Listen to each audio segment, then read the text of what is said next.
नाशिक शहर आणि परिसरात काल मध्यरात्रीपासून सुरू झालेल्या मुसळधार पावसाने संपूर्ण शहर अक्षरशः विस्कळीत झाले आहे.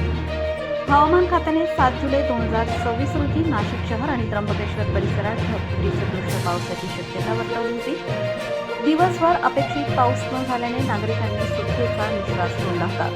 मात्र मध्यरात्रीनंतर पावसाने जोरदार हजेरी लावत शहरातील जनजीवन पूर्णपणे प्रभावित केले. दरम्यान शहरभर सुरू असलेल्या विकास कामांमुळे आणि खोदून ठेवलेल्या रस्त्यांमुळे वाहन चालकांना मोठा त्रास सहन करावा लागत आहे.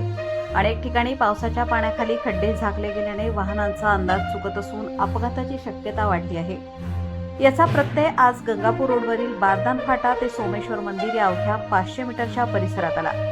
या रस्त्यावर तब्बल 5 वाहने खड्ड्यांमध्ये अडकून पडल्याची धक्कादायक घटना घडली. या प्रकारात काही वाहन चालक जखमी झाल्याची माहिती समोर आली असून सुदैवाने कोणतीही जीवितहानी झाली नाही.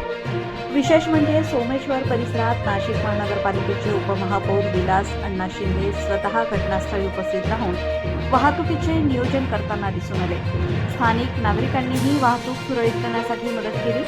दरम्यान पावसाळ्याच्या सुरुवातीला शहरातील रस्त्यांची झालेली दुरावस्था आणि अपूर्ण विकास कामांमुळे नाशिककरांमध्ये तीव्र नाराजी व्यक्त होत आहे. एखादी मोठी दुर्घटना घडल्यास त्याची जबाबदारी नेमकी कोण घेणार असा संतप्त सवाल नागरिकांकडून उपस्थित केला जात आहे. प्रबंधभूमी महाराष्ट्र न्यूजच्या माध्यमातून सर्व नागरिकांना आवाहन करण्यात येत आहे की अत्यावश्यक कामाशिवाय घराबाहेर पडू नये. प्रवास करणे आवश्यक असल्यास रस्त्यावरील परिस्थितीचा अंदाज घेऊन अत्यंत सावधगिरीने वाहन चालवावे आणि प्रशासनाच्या सूचनांचे पालन करावे.